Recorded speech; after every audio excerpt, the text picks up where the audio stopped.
Hello, and welcome back to the Two Cents Podcast. Happy holidays. Yeah, happy holidays. Thank you guys for joining us. Yeah, hopefully everyone is taking the time away from their laptops, away from emails, and just relaxing. And if you're listening to us and it is, the day after Christmas or the day of Christmas, thanks for tuning in and thanks for choosing to listen to us on this jolly holiday. We decided to come festive. Yeah, I got Poop and Santa, reading a newspaper. Always a good one. And I've got Snoopy. As many of you have realized, I'm quite a Snoopy stan. But yes, happy holidays. Thank you so much for tuning in, like we mentioned. And we've got an exciting episode for you all today. Yep. So today we'll be touching on a big topic that's been in the headlines recently. A lot of you guys most likely have been following it. I hope you have been. And just give you guys our 2 cents on it. Yeah, we're going to talk about the UnitedHealthcare CEO's unaliving. I don't know, on TikTok, there's code words that you use to not get censored or get the video taken down. So we're going to try to be sensitive of the language we use. But I think that there's a lot that we can share related to pay and motivators for what happened and just give you our 2 cents on it. But first, we'll start with a word from our sponsor, Public. So recently we talked about our budget and investments, and one of those investments we made recently was opening a bond account with Public. So if you're listening and don't know how bond accounts work, here's how it goes. You're going to deposit $1,000 or more into a bond account, and that money gets invested into a portfolio of 10 investment-grade and high-yield corporate bonds. You hold those bonds until they reach maturity to maximize on the returns, and you get regular interest payments while you wait. But the best part is that the yield you get is locked in. So the yield we got is 6.61%. It's locked in. It's not going to fluctuate with the economy. If you're interested in learning more about Public and want to lock in a 6% or higher yield with a bond account, visit public.com/STS. And thanks again to Public for sponsoring our pod. Brought to you by Public Investing, member FINRA plus SIPC. The yield is the average annualized yield to worst across all 10 bonds in the bond account before fees as of October 2nd, 2024. Your yield to worst is not locked in until the time of purchase. A bond's yield to worst is not guaranteed. You can earn less if you do not hold the bonds to maturity or the issuer defaults. Not an investment recommendation. All investing involves risk. Visit public.com/disclosures/bond-account for more info. And back to the pod. So I think one hot take that I've wanted to share related to the incident and what happened with Luigi Mangione and the UnitedHealthcare CEO is I wasn't surprised. Definitely not. It didn't catch me off guard. As you know, I had really bad mouth pain, and I know that pain alone would have driven me to do, something at least similar, if it didn't get taken care of. So I can definitely see why that happened. Do you want to talk about what happened with your tooth? Yeah. So fresh out of the Marine Corps, in the process of trying to figure out my health care, my dental care, and all of these things. In that time frame, I actually broke the root of one of my teeth. I had no idea that the root was broken or anything like that, but I just one day started experiencing excruciating pain. And when I tell you guys this pain was that intense, I've been a very physical person all my life, so bumps and bruises that comes with it. The pain that I had from this broken root drove me to the point where I was like, I don't care what I do, but it's either I'm getting this tooth out of my face or I'm going to get rid of my face, honestly. Yeah. I was on the verge of grabbing pliers and trying to yank it out myself before we were able to get this actually solved. And with that, because of whenever you change healthcare and things like that, you have this period where a lot of things won't be approved because you have your grace period or whatever, this time where you just rolled into it.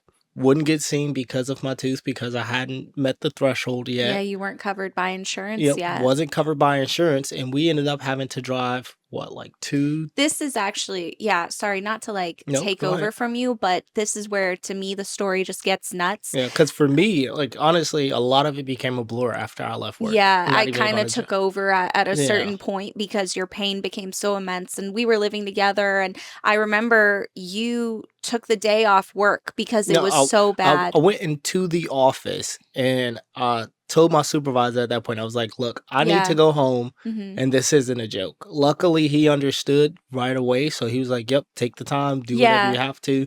And you messaged me while I was at work Yeah. and you told me, I'm going home. I can't handle the pain. Like, I can't be at work. I'm just going to go home and see what I can do. And you weren't able to get seen by a dentist. And I mean, by all means, we could have decided to go to the but we dentist, but couldn't afford we that. couldn't afford it. At that point, we were both making well under $100,000. I think I was making $45,000. No, I had actually just got a new job. I was making $55,000. And I think I was making $82,000. Yeah, and Yeah. you didn't have health care. I was covered by my parents, so I didn't have anything. We weren't married. It was really a dilemma where you either dealt with it or you went to the dentist and paid an arm and a Yeah, leg to get honestly. it fixed. And so you messaged me, and I remember looking online, and I was like, there's got to be a clinic where you can get this stuff for free. And it's insane to me that we actually ended up resorting. I found online in Maryland, Deep in Maryland. deep in Maryland. It was like 2 hours away almost with traffic. And it was a church that was giving away, by the luck of the gods, that same That day. same That day. same day, they were doing an event where they were giving away free dental care and, primary care to people in poverty, people that couldn't afford health care. And I remember thinking, this is insane. We have full-time jobs. Together, we make over $100,000. And we are about to go to this church event to get free dental care because we can't afford it. Because we And if honestly we can't went to afford it. go get it taken care of, we wouldn't be able to afford that bill.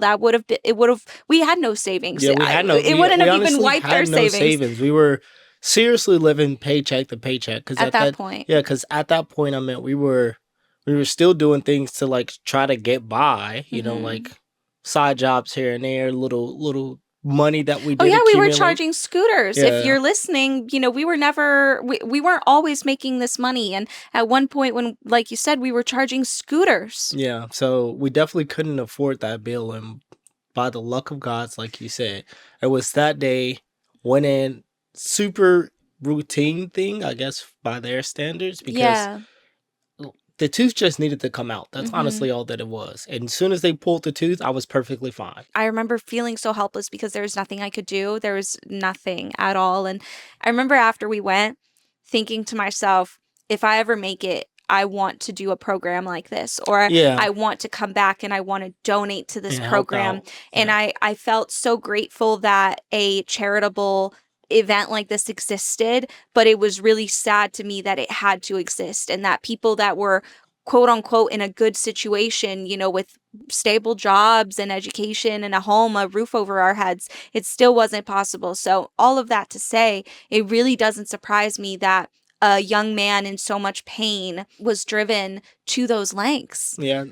And when you look at it, what's so fascinating to me about the case is looking at the pay, as our jobs are to ask people how much they make. And we've been doing this almost 3 years now. We've interviewed well over 1,000 Well strangers. over. And in those interviews, I know definitely personally, I've gained a really clear sense of different roles and the values of those roles and how much they pay, to the point that when I interview people, I can very clearly call out whether they're saying, Yeah, yeah. a real salary or whether they're telling me the truth, because I can sense the trends and such. And what strikes me the most about this case is that this healthcare CEO was overpaid. Did he deserve to be taken out because he's overpaid?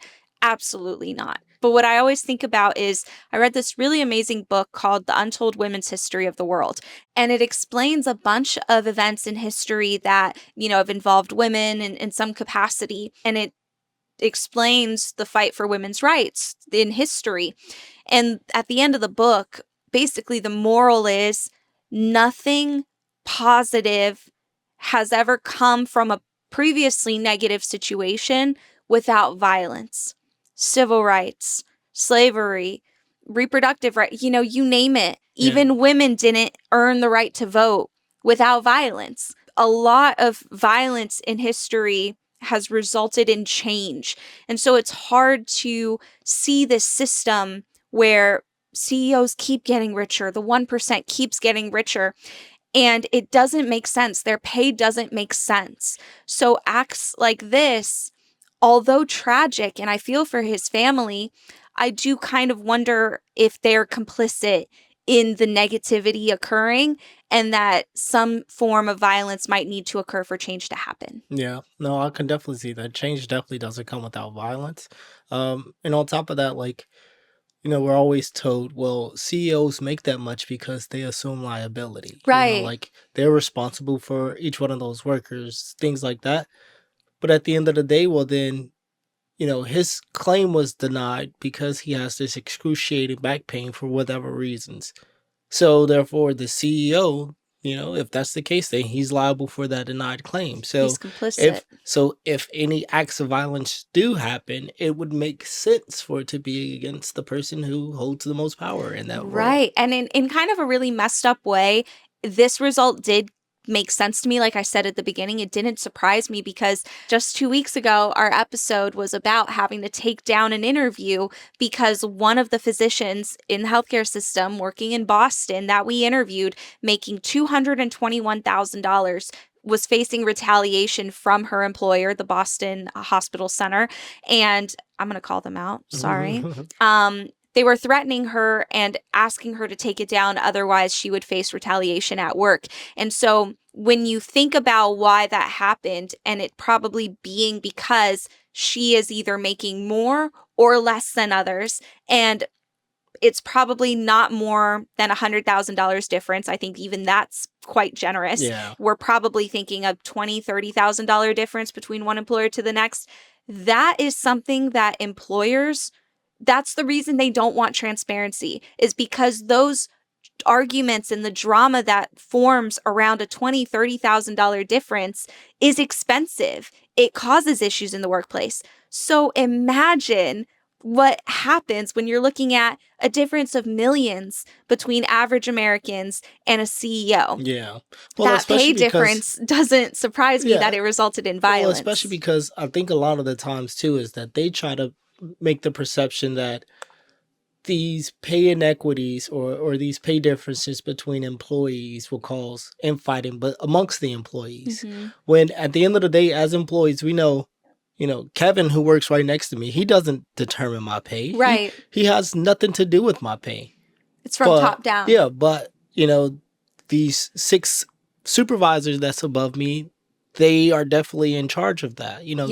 They know how much they're paying me, Brenda, Kevin, John, Joe, John. Right. John too. Because there's always 2 There's Johns. always another John. But they know how much they're paying us, so that they're choosing to make those decisions. And with that, if we talk about pay, then problems will be brought to them. We get in trouble. Yeah, right. But I'm saying they think that problems will start amongst us, but it's if Kevin's underpaid and I tell Kevin, hey, I'm making $30,000 more than you, he's not going to go, well, James, give me that $30,000. It's your fault. Yeah. Nothing like that. He'll be like, all right, cool. Let me go talk to the big man because obviously that's wrong, Yeah, and that's problems that they don't want to have to deal with.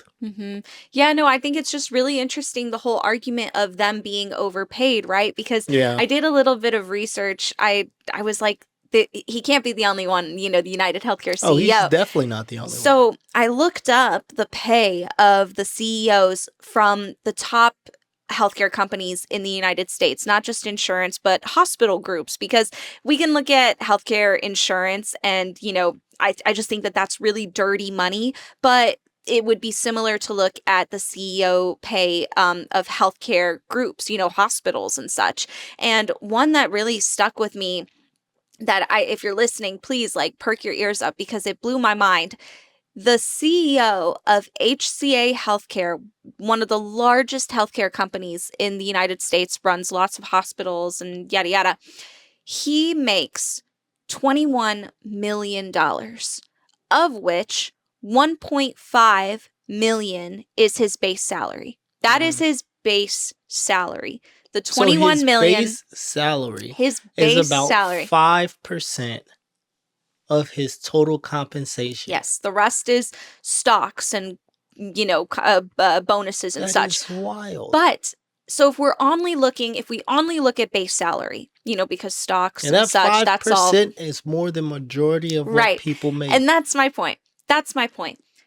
Why does he make so much? And this isn't unheard of. This is pretty standard. I looked at all the other CEOs and they're all making between $20 to $30 million total comp, about $1 million minimum as their base salary. Why does this man and these other CEOs make so much?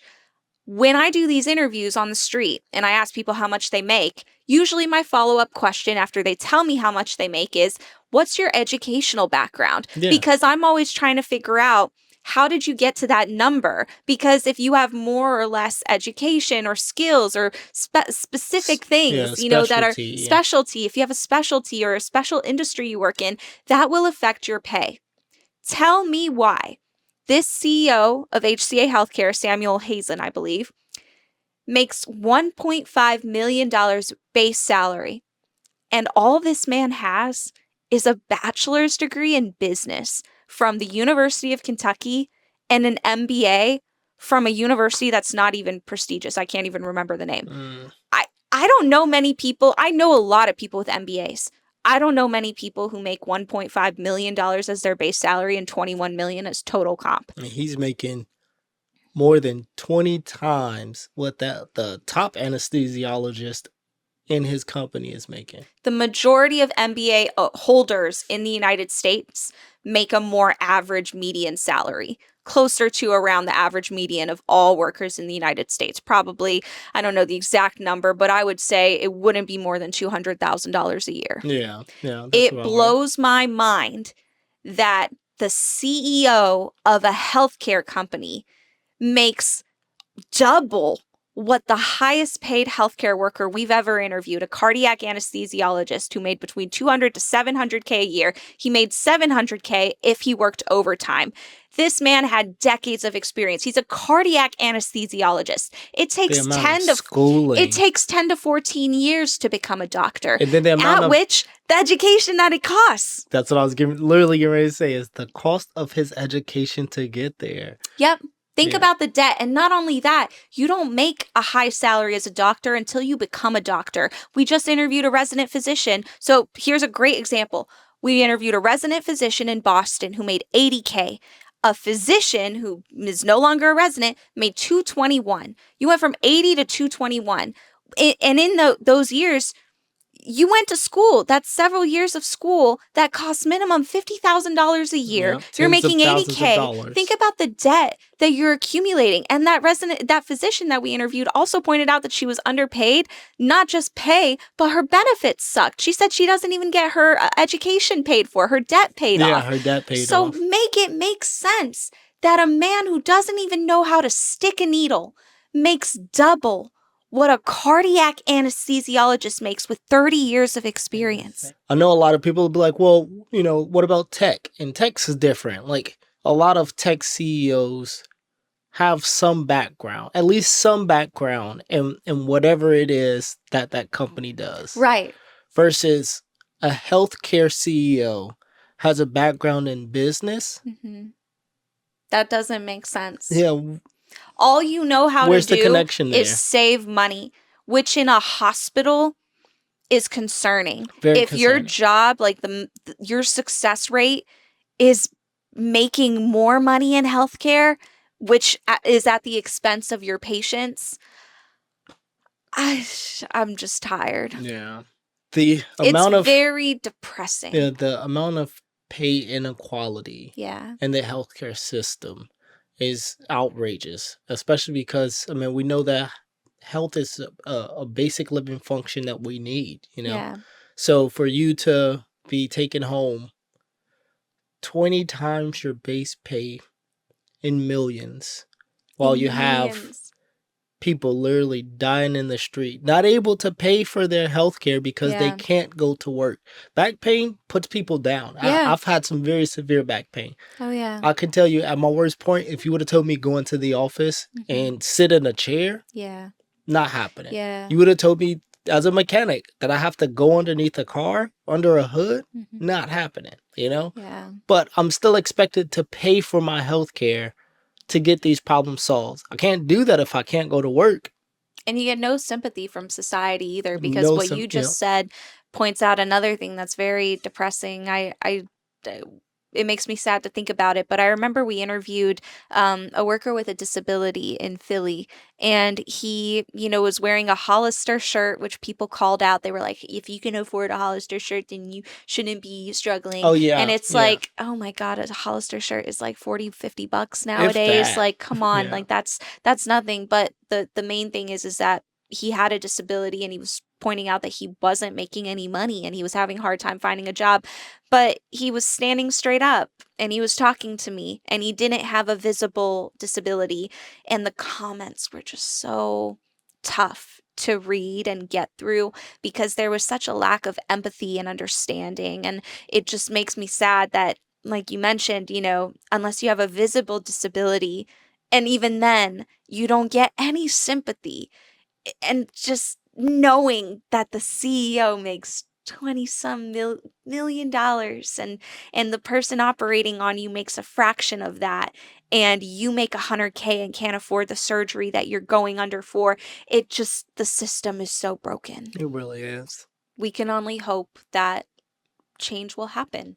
We can. But from what I heard is afterwards, the new group in charge of UnitedHealthcare pretty much just told everybody, hey, don't let what's going on in the media get to you right now. Continue your job as normal. Yeah, of course. Of course. They just will continue doing what they do, and things aren't going to change likely in the new administration. And it's just a shame. But, I want to reiterate, I don't believe anybody deserves to be unalived because they're overpaid. But I think as a society, we really need to recognize how we price jobs, and please, like, can we resort to some more ethical form of capitalism? I know that's kind of like Yeah. it's impossible. Yeah. Like a good Capitalism, form of evil. exactly. Capitalism inherently is unethical, but goodness But gracious. by all means, we can make it a better system to where it's a little bit more ethical. I mean, there are certain securities or certain things that people need just to live a basic life. And if we get to the point where those are met, I believe a lot of the things in our society could be not necessarily solved, but Hmm. on their way to being solved. Yeah. But because we don't have, basic healthcare, basic shelter, basic security, basic food, those things, it's a lot harder for us to come together as one in a country where everybody's out just to make a dollar. Yeah. Yeah. But yeah, that was our Yeah. holly jolly topic this week. But with that, yeah. So this is the holiday season. I know a big concern for me during the holiday season is always other people's mental health. Yes, So especially over the yeah, holidays. so in this time frame, make sure you guys are reaching out to your friends, your family, just checking on everybody, seeing how everybody's doing. Obviously, we're going through a lot. The news has been very daunting, very draining. Drones. Drones. Yeah, come on. UFOs possibly at some point in time. So I'd love a UFO like happening right now. I think that would like shake things up that in the should best way. actually, I think it Is would be the Santa a best thing. UFO? Yeah, that's what I was gonna say. That's what I was gonna say. Why are we the same? So if Santa turned out to be a UFO or an alien, like that would be super dope. That'd be so cool. Yeah. But yeah, Yeah. I think all of this to say community is everything. The way that we tackle hardship in our lives is by relying on your loved ones, your neighbors, your friends, and your family, especially over the holidays. Be kind to one another, help one another out. We only have each other at the end of the day. So hopefully this was a happy holiday season for all of you. And, if you want to send us a message for any reason, we're here for you to support you as well. Anything you want to say. Anything you want to say. If you have a healthcare experience, we'd love to hear it. Drop your 2 cents in the comments. Let us know what you guys think. And next week's episode is going to be on the first of the year, 2025. So we're going to be breaking down our goals for the year ahead, what we want to have happen on 2 cents, what we want to see happen on salary transparency. And then the following week, this is the most anticipated episode, I believe. We're going to be doing our 2024 revenue breakdown. How much money did we make the entire year? We do this every year. It's often one of the most popular videos we do. So we're going to break it down on 2 cents for you. Yeah, let you guys in on how we do things. Yeah.